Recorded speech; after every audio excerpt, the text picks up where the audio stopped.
Nós estamos aí estudando uma série de lições a respeito de algumas mulheres da Bíblia, e hoje nós vamos estudar sobre as mulheres anônimas. Nós sabemos que existem muitas mulheres que deixaram marcas, não é, na nossa história, e estão registradas como Cleópatra, como Joana d'Arc, não é, como Princesa Isabel, Margarete Thatcher, tantas outras, né, que têm o seu nome aí marcado. Na Bíblia também nós temos mulheres famosas na Bíblia que têm o seu nome registrado e todos nós conhecemos, como Débora, como Sara, como Ana, como Maria, não é? Mas as mulheres famosas não são as únicas que têm um papel importante na história. Deus, ele usa pessoas de todo tipo, de toda forma, e Ele usa também aquelas que ficaram no anonimato, fizeram grandes coisas, mas talvez o mundo não saiba, talvez muitos de nós não conhecemos. Eu queria falar de uma mulher anônima que eu conheci, que você também deve ter, né, algumas que você conheça. Essa mulher, ela fez parte da minha infância, e eu tenho assim uma memória muito vívida a respeito dela, porque era uma mulher crente, era uma mulher que tinha um coração puro, uma mulher singela, mas muito forte, né? Uma mulher de poucos estudos, mas de uma sabedoria tremenda. E de vez em quando eu me lembro assim, de algumas pérolas. Minha avó, eu estou falando da minha avó. A minha avó, ela tinha ditados, né, que tinham assim, uma expressão muito firme. E eu trago isso comigo porque eu convivi muito de perto dela. Só que nós não tínhamos noção do quanto e da abrangência do seu testemunho até o dia da sua morte. No seu velório, nós fomos constrangidos com o número de pessoas que estavam ali, homenageando e chorando a perda dela. Minha avó era casada com um diácono da igreja presbiteriana da Vila Isa. Não sei se vocês têm familiaridade com aquela região, mas ali tem uns morros de pessoas muito pobres naquela época. E esse povo todo desceu para homenagear a minha avó. E a minha avó cuidava deles e nós nem sabíamos disso. Nós não tínhamos noção das coisas que ela fazia e ficamos sabendo naquele dia. Uma mulher que marcou a vida de muitos. Uma mulher que tinha uma vida de oração e que intercedia pela sua família. Minha avó não viu, talvez, nenhuma das suas orações respondidas. Mas na sua geração, existem vários pastores, vários levitas, vários instrumentistas na casa do Senhor, e eu sou um dos frutos dessa oração. Deus honrou cada uma delas. Se eu perguntar para você hoje de manhã, você deve conhecer alguma mulher anônima que a gente se refere muito, não, é uma mulher de oração. Aquela irmã é uma irmã de oração. Aquela irmã é uma irmã comprometida com Deus. Existem irmãos, existem muitas mulheres, existem milhares, né, que anônimas, mas operando e trabalhando em prol da obra do Senhor, de uma forma que o mundo não conhece, que o mundo não sabe. Talvez muitos até de perto não conheçam. No estudo de hoje, eu gostaria de falar sobre as mulheres anônimas da Bíblia. Existem algumas mulheres anônimas na Bíblia que são famosas, que nós a conhecemos. Mas dizer que são anônimas não quer dizer que elas não tenham nome. Só o nome que não está registrado aqui, mas a sua ação, a sua experiência, sim. Nós temos que entender que a cultura judaica daquele tempo, daqueles séculos, durante muito tempo, a mulher ocupava um lugar secundário na sociedade. E nós sabemos que até os dias de hoje existem países do Oriente que ainda é assim, que a mulher ela não tem esse lugar de fala. E muitas mulheres foram protagonistas de feitos memoráveis. E elas participaram de acontecimentos notáveis. Os acontecimentos foram registrados, mas os seus nomes não.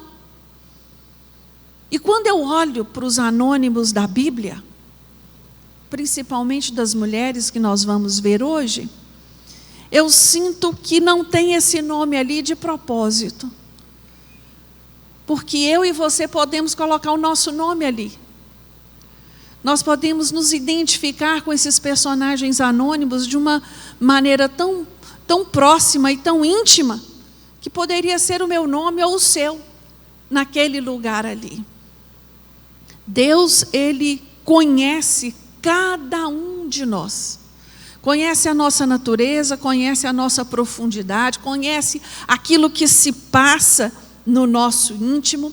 Então eu gostaria que você olhasse para cada uma dessas mulheres que nós vamos falar hoje, como representando você. Representando você. Nós não podemos esquecer de algumas mulheres anônimas famosas. Primeira delas, a samaritana. Ninguém conhece o nome dela. A gente sabe de onde ela era. De Samaria. Por isso ela é samaritana. Essa mulher de Samaria, ela teve um encontro surpreendente com Jesus. A história dela está registrada lá em João capítulo 4. Ela vai buscar água num poço e ali está um homem judeu que dirige a palavra a ela, pede água a ela, fala das suas carências, das suas dificuldades, das suas frustrações. E aquela mulher ali nesse encontro com Jesus, ela encontra uma nova história, um novo sentido para a sua vida.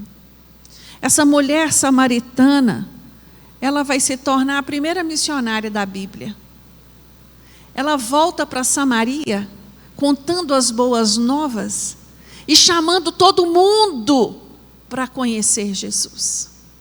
Pelo convite dela, por aquilo que ela fez, Jesus vai para Samaria com seus discípulos e passa ali alguns dias, pregando as boas novas do reino. Essa mulher tão desprezada por tantos, não foi desprezada por Deus. Essa mulher foi enxergada, essa mulher foi alcançada por Jesus. E por ser alcançada por Jesus, ela vai alcançar uma cidade. Nós temos outra anônima famosa, que é a adúltera. A adúltera, a mulher adúltera, ela foi pega em adultério. E os fariseus e os mestres da lei, buscando uma maneira de confrontar Jesus, leva essa mulher até Jesus como uma armadilha mesmo. Vamos ver o que ele vai fazer, o que ele vai falar. Porque a lei diz que ela tem que ser apedrejada.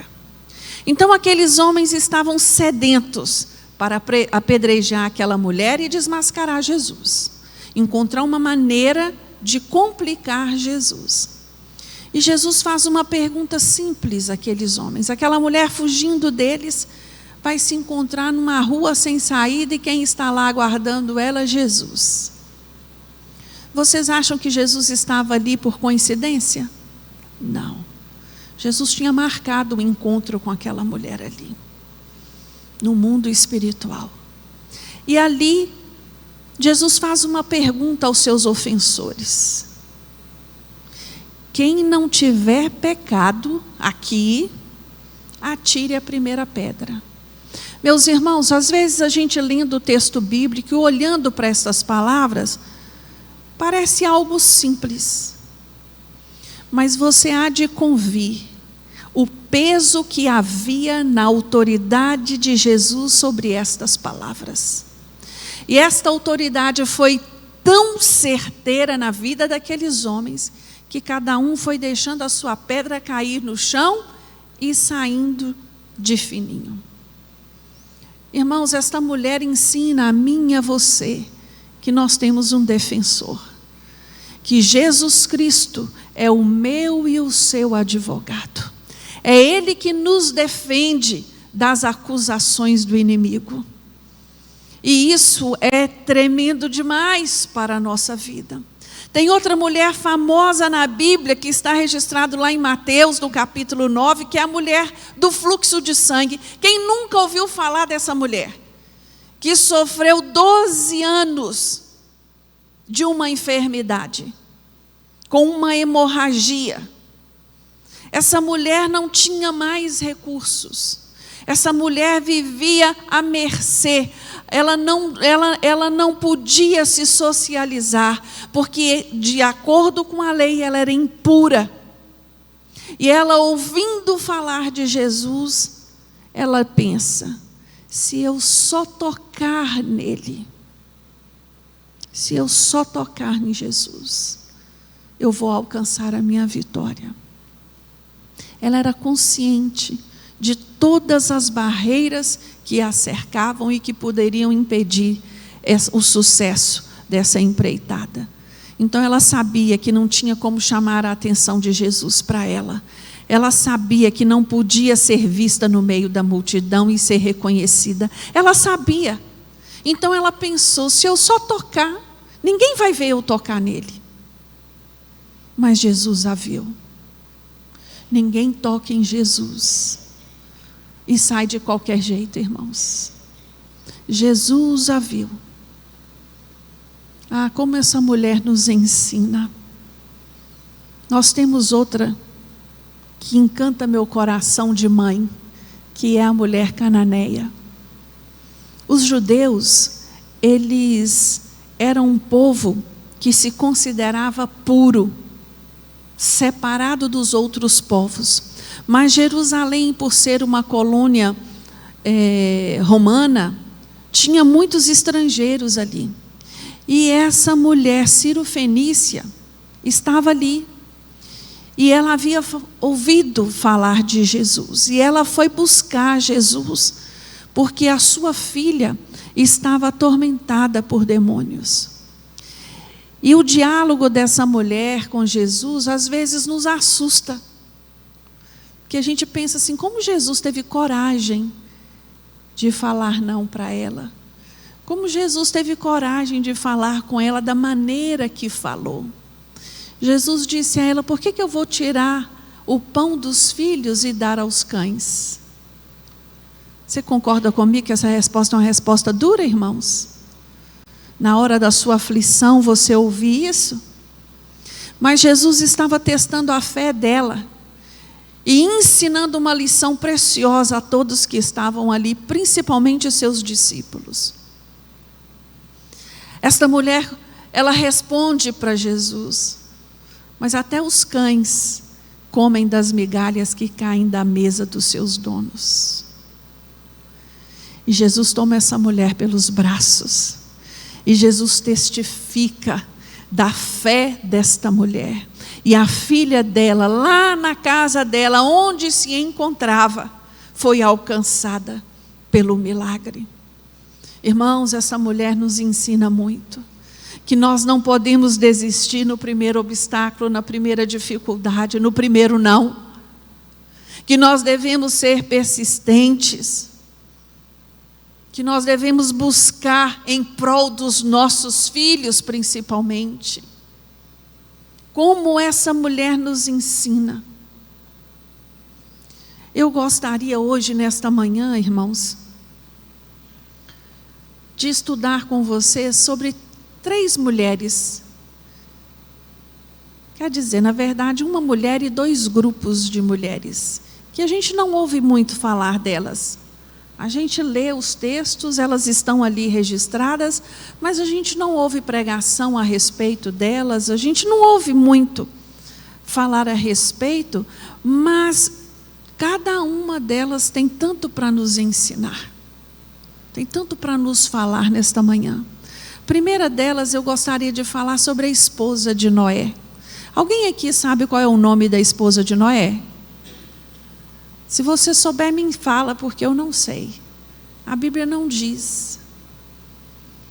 A Bíblia se refere pouquíssimas vezes à esposa de Noé. Gênesis 6:18 nos diz assim: contigo, porém, estabelecerei a minha aliança.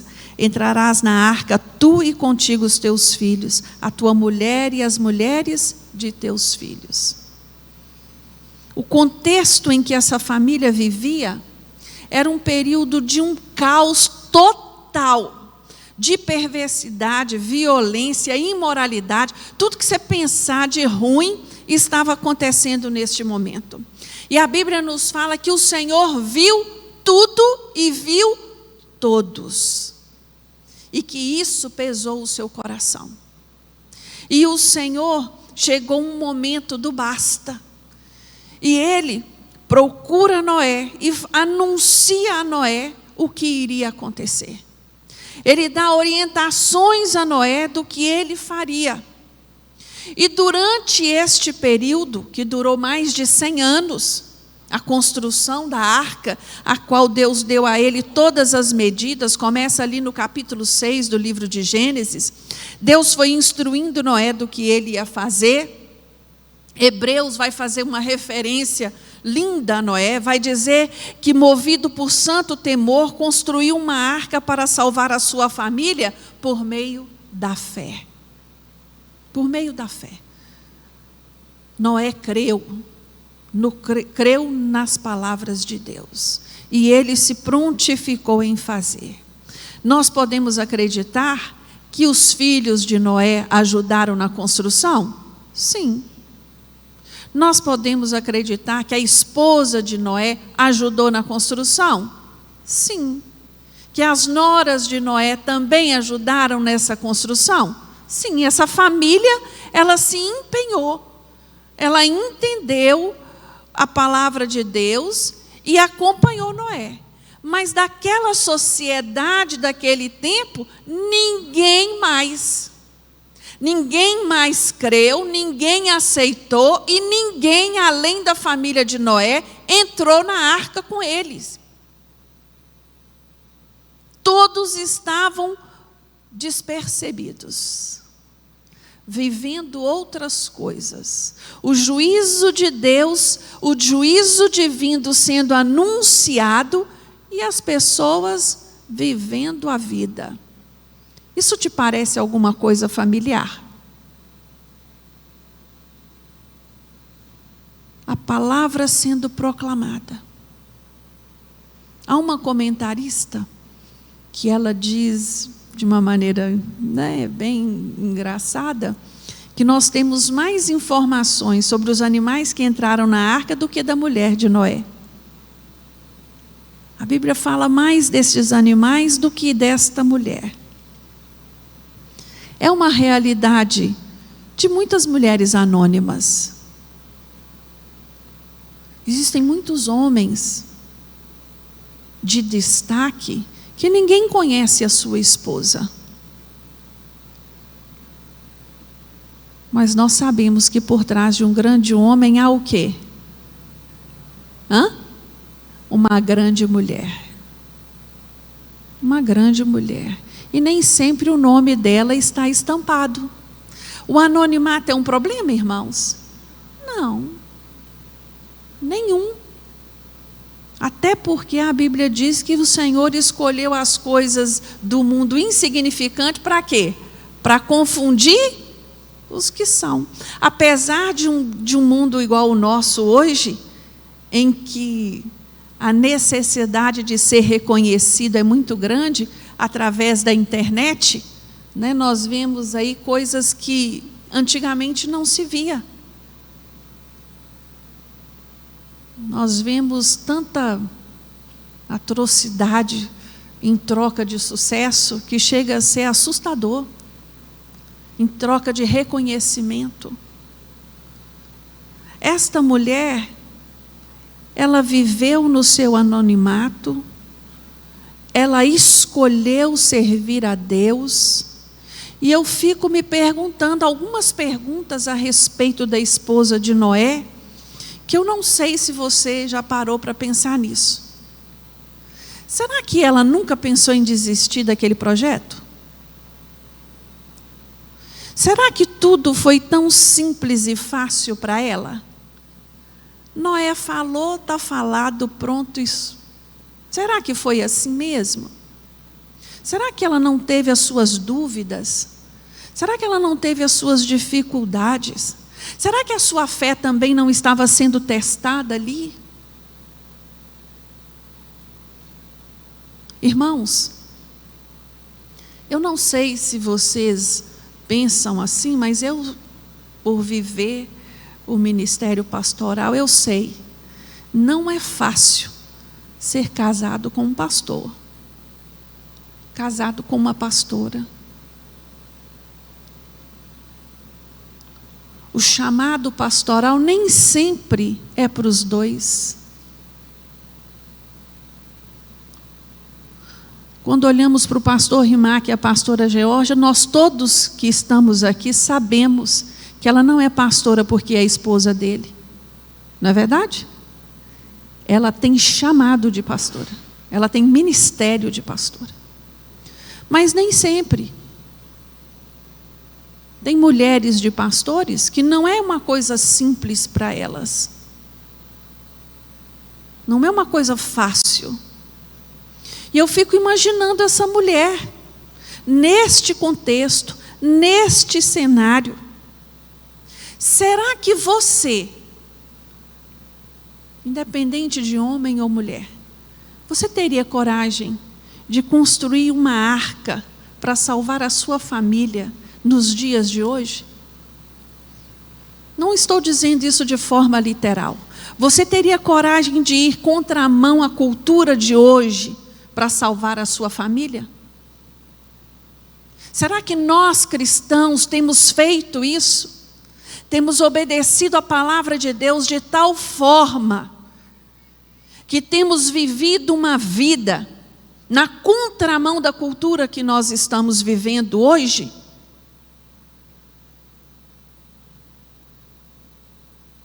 Quando eu olho para esta mulher, quando eu olho para esta família, eu me pergunto, será que existem alguns aspectos da nossa vida cristã que precisam ser mudados?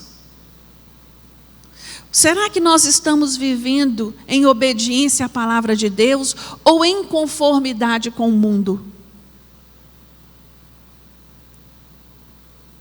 Estas perguntas, irmãos, são perguntas retóricas, é para você responder para você.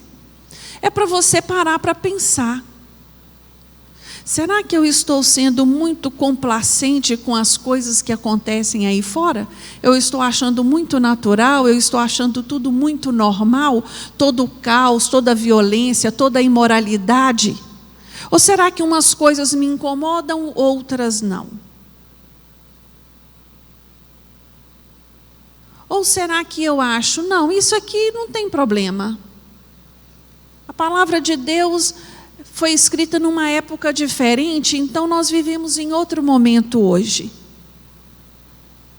Irmãos, a arca, quando Noé constrói aquela arca para salvar a sua família do juízo divino, eu imagino quantas pessoas passavam perto dele ali, trabalhando com seus filhos e a sua família, escarnecendo do que estava sendo feito. Esse homem só pode ser doido.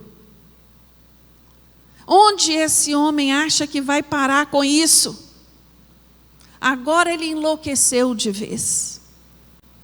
E aqueles filhos, irmãos, e aquela esposa, e aquelas noras, Só seguiram aquele homem porque verdadeiramente Noé tinha testemunho de crente. Noé não brincava de servir a Deus. Como o nosso testemunho fala mais alto. Nós desejamos que os nossos filhos sirvam ao Senhor. Sirva você primeiro. Dê exemplo. Dê exemplo de comprometimento com a palavra de Deus. Irmãos, eu queria te fazer um alerta nessa manhã, se você me permitir. Cuidado com as raposinhas. Não dê lugar. Seu filho pode até não entender hoje, mas quando ele for adulto, ele vai entender. Meu pai e a minha mãe estavam me guardando. Meu pai e a minha mãe estavam me livrando. Meu pai e a minha mãe estavam me protegendo. Não pense que o seu filho precisa ter as experiências dele, as escolhas dele tão novo, não. Vai chegar a hora para isso. Vai chegar o tempo certo. Não é uma criança pequena que escolhe o que vestir. Não, na igreja você não vai de qualquer jeito não, minha querida.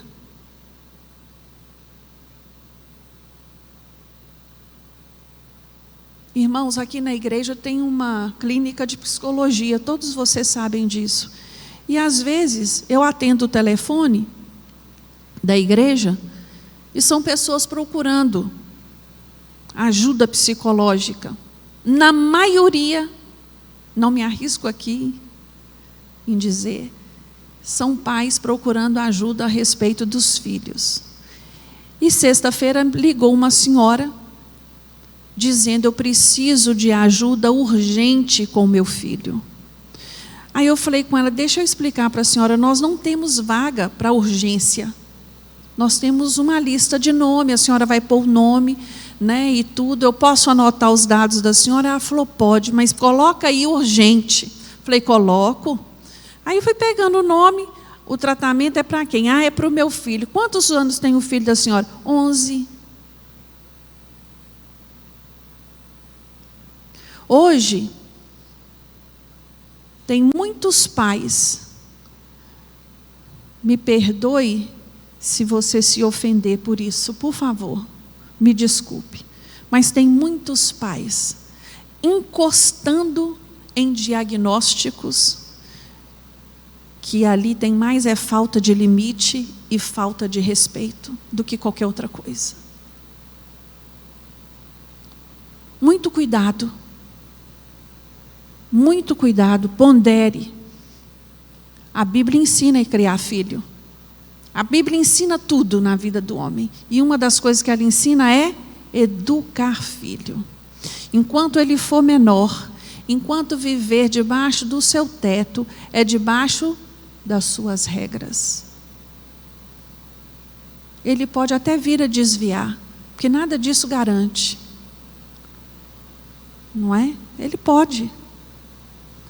Mas uma coisa ele vai saber sempre: você é alvo das minhas orações. Você é alvo das minhas orações. Eu não abro mão da sua salvação. Noé deu exemplo de vida. Eu penso que quando o cônjuge é crente de verdade, o outro acompanha, principalmente pai, principalmente marido. Esta família tem muito para nos ensinar. Não pense que foi algo assim, en passant, que aconteceu na vida deles.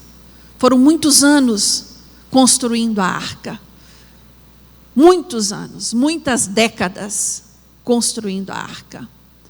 Persevere em ensinar os seus filhos. Não desista, não abra mão em levar toda a sua família para a arca da salvação. O segundo grupo que eu gostaria de trazer aqui à nossa memória, sobre os anônimos, né, da Bíblia, são as decoradoras do templo. Vocês já ouviram falar delas? Fala com verdade aí, já ou não? Não, ninguém faz menção a elas. Mas elas estão lá.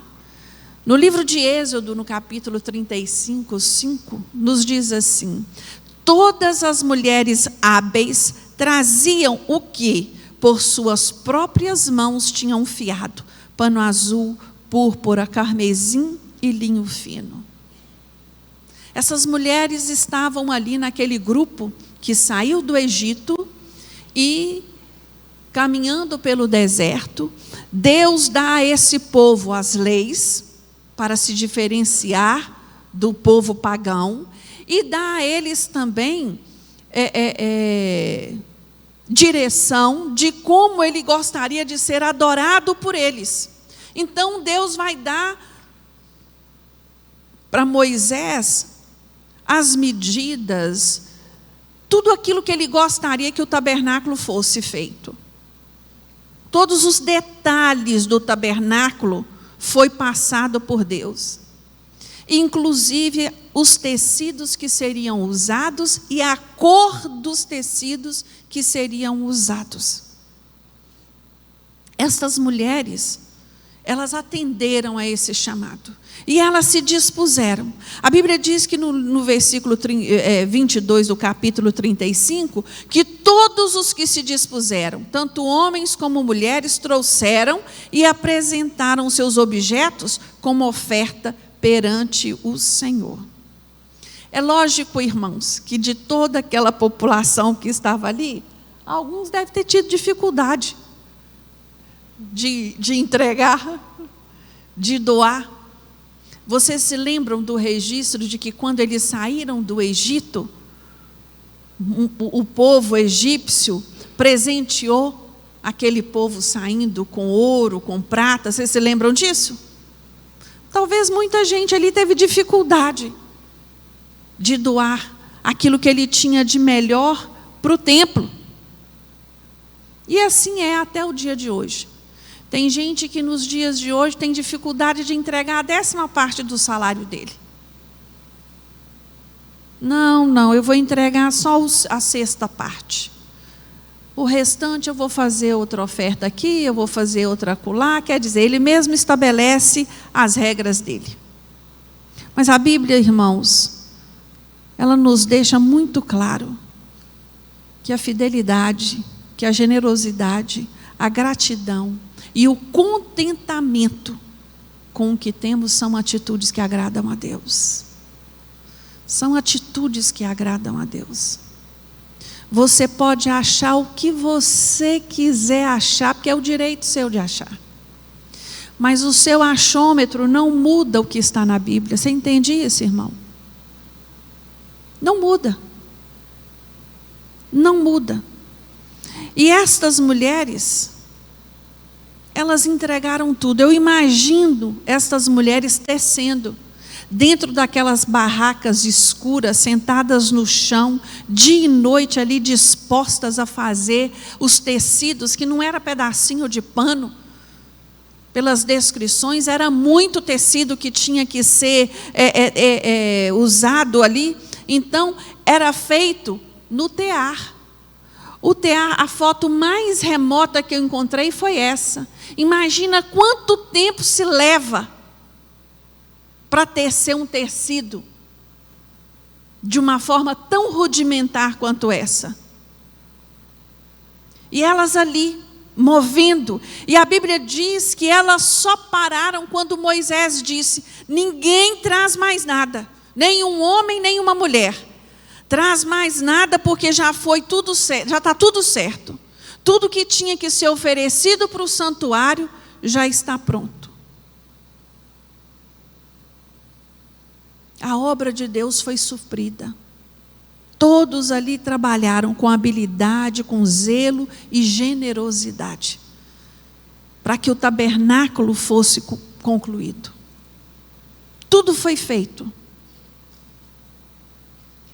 Apesar de anônimas, apesar de não terem seus nomes citados, o feito foi registrado. Vocês estão entendendo, irmãos? O feito foi registrado. Eu fico me perguntando quando eu olho para a história dessas mulheres. Vocês já ouviram pessoas dizerem assim: para que gastar com o templo? Para que enfeitar o templo? O que vale é o coração. Vocês já ouviram isso? Para que embelezar o templo? Não precisa. Aí eu vou pensando nas instruções de Deus. Quando Deus estabelece o critério do tabernáculo, Ele vai dando ordem e vai dizendo: olha, que seja ofertado pedras preciosas, metais nobres, tecidos nobres, a medida vai ser essa, o formato vai ser aquele, o tamanho assim e assado, a entrada vai ser assim, lá na profundidade. Irmãos, Deus é Deus de detalhe. Deus é Deus de detalhe, e não se engane. Ele quer você do jeito que você está lá no mundo. Mas depois que você encontra Jesus, Ele quer você diferente. Ele quer você mudado e Ele quer o melhor seu. É para a casa de Deus que eu visto a minha melhor roupa. É na casa de Deus que eu dou o meu melhor. Vocês estão entendendo, irmãos? É para Deus que eu faço o meu melhor. Eu não faço para Deus aquilo que sobra. Quando eu puder, eu vou. Ah, quando der, eu faço. Não, quando sobrar, eu vou ofertar. Ah, não, eu esqueci de trazer a oferta de amor da Santa Ceia. O mês que vem eu faço. Ah, irmãos, cuidado. Cuidado. Deus, Ele quer o nosso melhor. Para Deus, é o nosso melhor que serve. É o meu e o seu melhor. E essas mulheres, elas nos ensinam isso de forma muito clara e direta. Elas se esforçaram para oferecer o melhor que elas tinham. Elas sabiam trabalhar com tear, elas sabiam fiar o tecido. Então nós vamos nos propor a fazer todo o tecido que o tabernáculo precisa. Agora a Bíblia traz também um grupo de mulheres que nos ensina a fazer diferente. Até aqui, o que nós vimos nos motiva a fazer igual. Mas essas não. Essas nos ensinam a fazer diferente. Eu convido você a abrir a sua Bíblia no livro de Jeremias e acompanhar essa leitura comigo no capítulo 44. Aqui, nesse contexto, vou só dar uma situalizada no que está acontecendo aqui. Aqui, a Babilônia já havia tomado Judá, já havia levado os cativos. E alguns desses cativos, alguns dos que não foram cativos, fugiram para o Egito. E levaram Jeremias com eles, preso. Levaram Jeremias preso. E aqui no capítulo 44, Jeremias vai trazer uma palavra da parte do Senhor muito dura para essas pessoas. No versículo 2 ele vai dizer assim: assim diz o Senhor dos exércitos, Deus de Israel: vistes todo o mal que fiz cair sobre Jerusalém e todas as cidades de Judá. Hoje elas são um deserto e ninguém nelas habita. Por causa da maldade que fizeram, provocaram-me a ira, indo queimar incenso e servir a outros deuses que nunca conheceram eles, vós e vossos pais. Eu vos enviei todos os meus servos, os profetas, madrugando para vos dizer: ora, não façais estas coisas abomináveis que aborreço. Eles, porém, não escutaram, nem inclinaram os seus ouvidos para se converterem da sua maldade, para não queimarem incenso a outros deuses. Isso aqui, lá em Judá.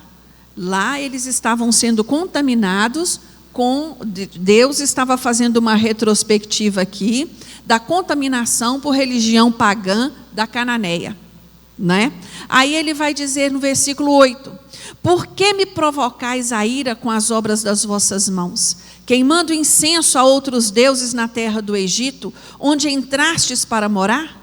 Vós mesmos vos desarraigareis e vos tornareis objetos de desprezo e de vergonha entre todas as nações da terra.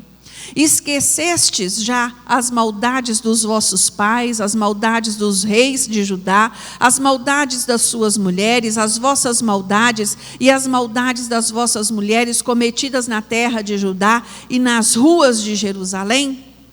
Lá no versículo ele vai a resposta desse povo.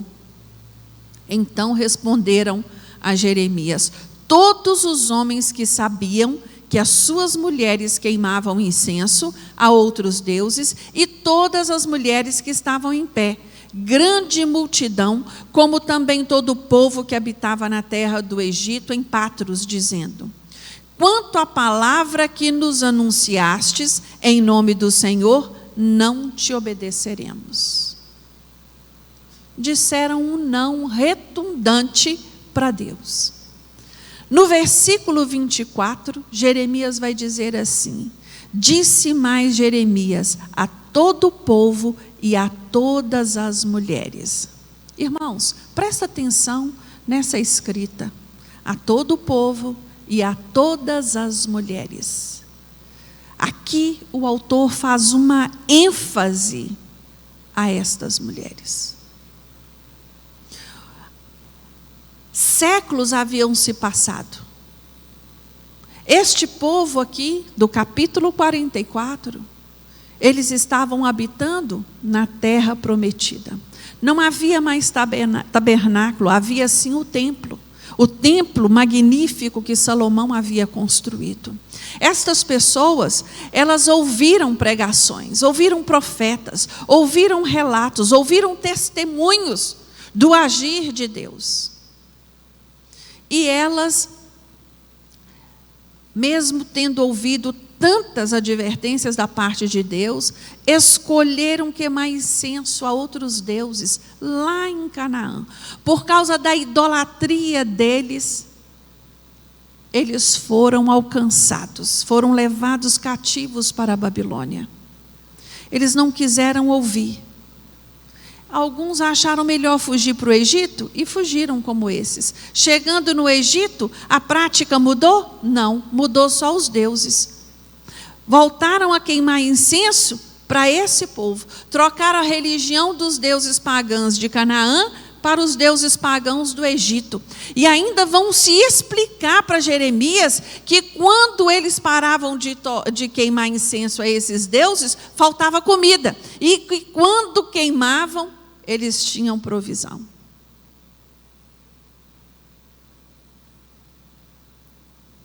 É muito triste constatar a apostasia desse povo. É muito triste. E pior é essa justificativa. Parece que nunca tinham ouvido falar de Deus. Essas mulheres aqui, idólatras, elas conheciam mais sobre Deus do que a esposa de Noé. Essas mulheres ouviram pregações. Elas sabiam aquilo que agradava e aquilo que desagradava a Deus. E mesmo assim, escolheram virar as costas para a palavra do Senhor. Jeremias pregava, Jeremias chorava, Jeremias clamava em favor do seu povo. E eles rejeitavam a palavra de Jeremias. Este povo tiveram o privilégio de frequentar o templo. As mulheres do tabernáculo, não. Vocês sabem que mulher não podia entrar no tabernáculo. Elas teceram, elas trabalhavam, mas elas contemplavam o tabernáculo de onde? De fora. Não tinham acesso a ele. Essas mulheres, apesar de morar na terra prometida, apesar de frequentar o templo, escolheram dizer não às advertências de Deus. Escolheram virar as costas para Deus. Isso me preocupa muito, irmãos. Nós estamos falando aqui de um tempo muito remoto, mas que fala a nós hoje em dia. Fala a nós, nos dá exemplo de como nós devemos tomar cuidado com as decisões e as escolhas que nós fazemos. Deus deu uma palavra de juízo àquele povo. Por causa da sua desobediência, nenhum de vocês que desceram para o Egito viverão. Passarão por espada ou por fome, mas todos iriam cair ali no Egito. Isso é sério, até as crianças padeceram por causa das más escolhas dos seus pais, pelas decisões erradas. Me chama a atenção aqui, irmãos, quando Jeremias escreve, inclusive às mulheres. Eu queria abrir um adendo aqui para as mulheres. Tudo que tem sido dito aqui não está sendo dito especificamente para mulheres, são exemplos dados a todos, tanto homem como mulher. Mas eu queria abrir aqui um parênteses para as mulheres. Eu sei que tem mulheres aqui que criaram, outras estão criando os seus filhos na presença do Senhor sozinhas.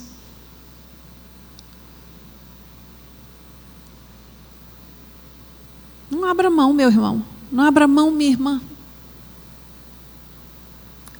Seu marido não entende ainda o princípio do Evangelho, mas você entende? Persevere. Crie os seus filhos na presença do Senhor. A minha mãe criou 6, sozinha, na igreja. Sabe como funcionava? Não tinha salinha de criança não, Edilson. Ela sentava numa ponta e meu irmão na outra, e o resto no meio. Ninguém saía para banheiro, para beber água, para nada, porque o beliscão vinha de levinho assim, ó. Fica quietinho aí. Hoje não, hoje nós temos toda uma estrutura para ensinar os nossos filhos. Toda uma estrutura. Na minha casa não teve um pai para nos ensinar a orar, para nos levar para a igreja, mas teve uma mãe. Teve uma mãe. E ela nos ensinou e nos ensina até hoje. E eu queria dizer a você, mulher, não abra mão dos seus filhos por causa do seu marido. Ele ainda não entendeu, mas ele vai entender. E enquanto você espera o milagre na vida dele, faça você a sua parte. Traga seu filho para a igreja. Ensine o seu filho a temer a Deus. Ensine o seu filho a orar. Ensine o seu filho a ler a Bíblia. Ensina o seu filho. Ensina. Admoeste o seu filho. E você vai ver o que Deus vai fazer. Porque é o Senhor que nos dá esse respaldo. Essas mulheres escolheram o caminho mais errado, dizer não para Deus e sim para a rebeldia. Meu irmão, rebeldia tem um preço alto. Rebeldia tem um preço caro. Eu lendo esse texto, eu me lembrei de 2 Pedro, no capítulo 2, versículo 20, que nos diz assim: se depois de terem escapado das corrupções do mundo, mediante o conhecimento do Senhor e Salvador Jesus Cristo, forem outra vez envolvidos neles e vencidos, tornou-se o seu último estado pior do que o primeiro. E se você continuar lendo esse texto, ele vai comparar estas pessoas como o cachorro que come o próprio vômito. Vai comparar estas pessoas como o porco que tomou banho e depois de limpinho foi se refungar lá na lama. Rebeldia contra Deus. E eu fico às vezes me perguntando como o que nós devemos fazer para não cair nestes mesmos erros, para sermos um exemplo de baluarte de fé para os nossos filhos, para a nossa família.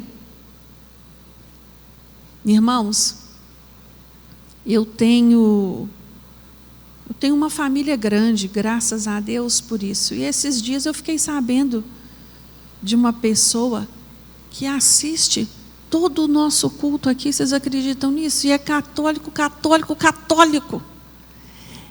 E eu não sabia, nunca tinha comentado nada, mas fez um comentário comigo essa semana. Aí eu fui e falei assim, mas como é que você sabe disso? Aí eu assisto todas as pregações. Eu falei, meu Deus, que coisa linda, que tremendo.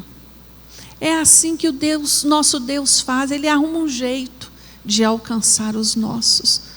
Isso, se o nosso testemunho atrair. Nós temos que ter um testemunho que atraiam as pessoas para Jesus.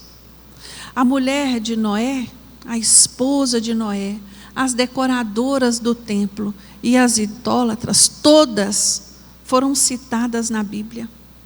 Todas foram anônimas. Entretanto, é possível que você consiga colocar o nome de pelo menos uma pessoa conhecida sua numa dessas histórias. Não consegue? Com certeza. Tenho certeza que você conhece alguém que se dedica ao trabalho da casa do Senhor, que se empenha. Como você também deve conhecer alguém que virou as costas para o Evangelho e resolveu rebelar contra o Senhor. E a viver uma vida aí de idolatria. Tenho certeza que ouvindo esses relatos, você pode dar um nome a alguém. Mas esta manhã eu queria que você colocasse o seu nome. Em qual grupo desses três você se encaixa? Desses exemplos que foram dados aqui, em qual grupo você colocaria o seu nome? Faz uma análise sincera com você. Qual dessas áreas você acha que você está mais parecido? Você tem sido submisso à palavra de Deus, meu irmão? Você tem sido comprometido com a palavra de Deus? Mesmo em situações estranhas. Você tem permanecido na sua fé? Você tem se posto a servir a Deus com os seus talentos?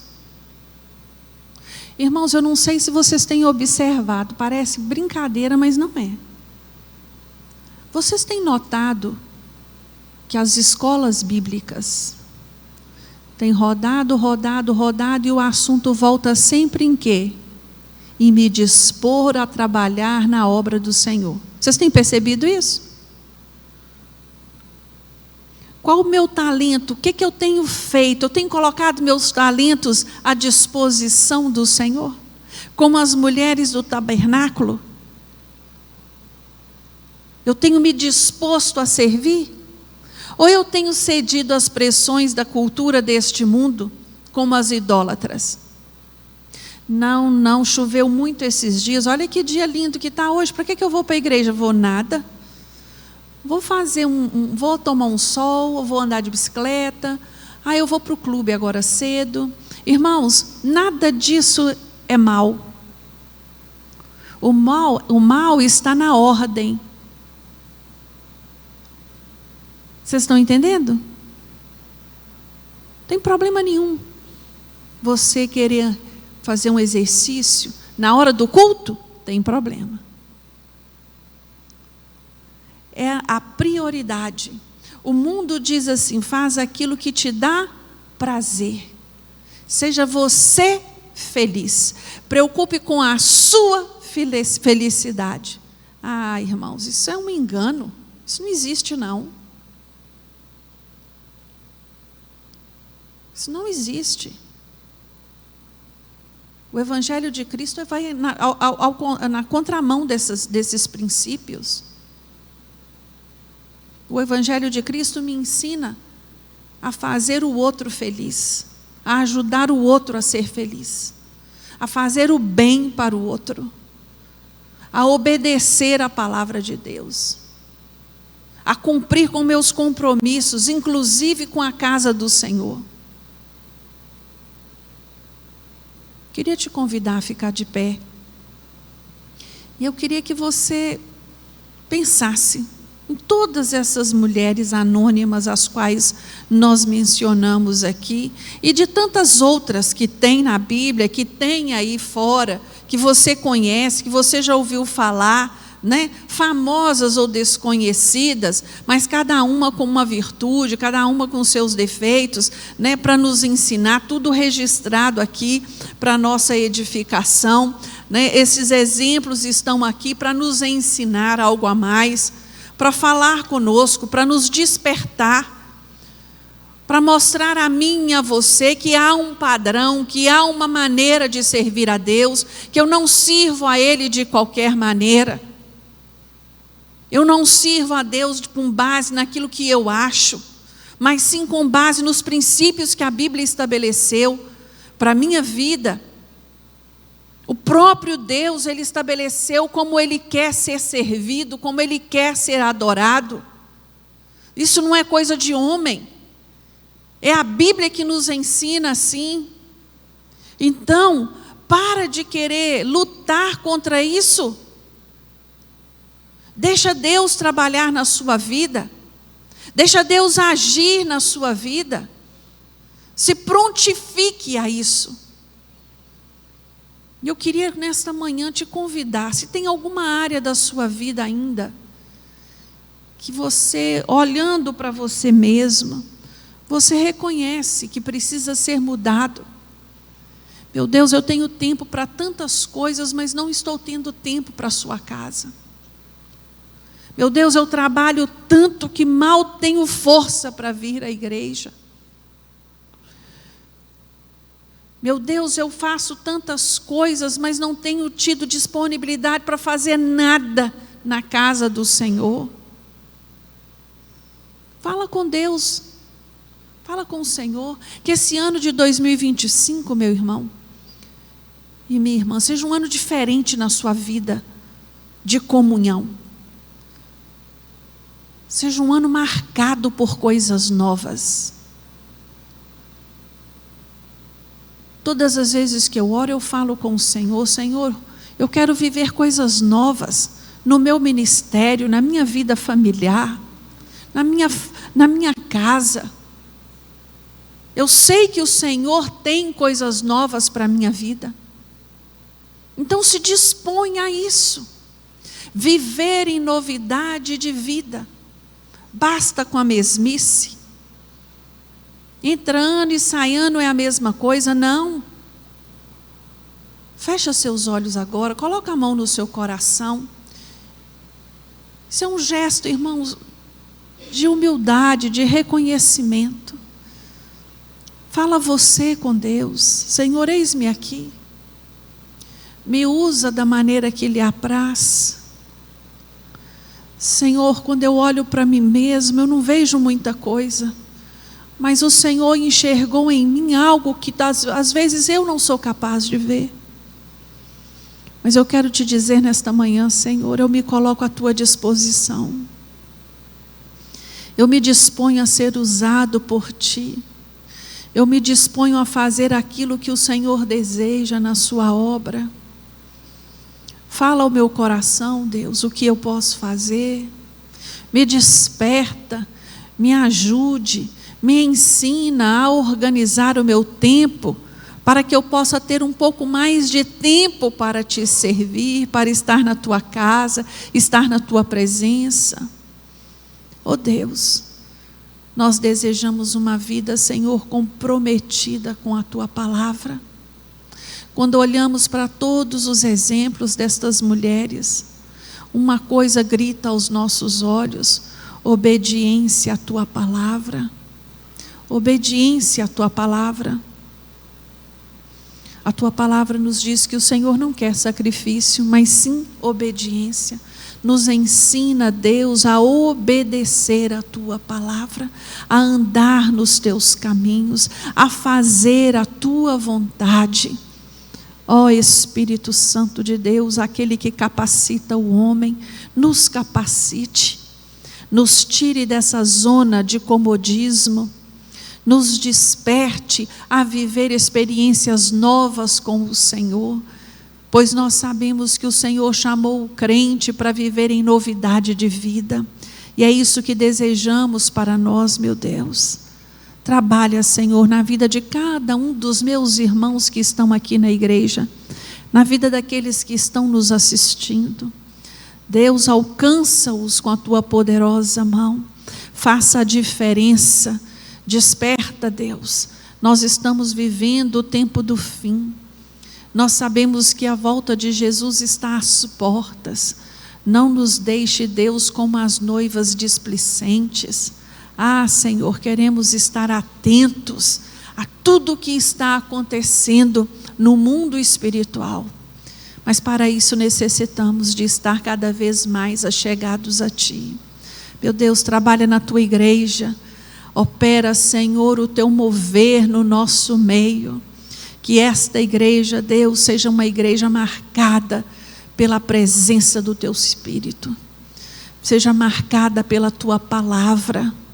Oh Deus, como nós Te louvamos e Te agradecemos por esta manhã tão gostosa na Tua presença. Obrigado por tudo, Deus.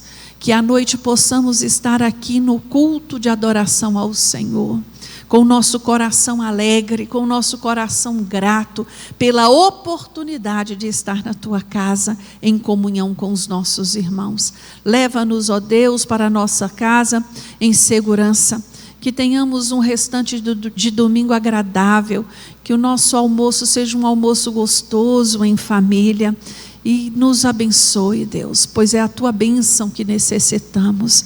É o que oramos a Ti no nome de Jesus.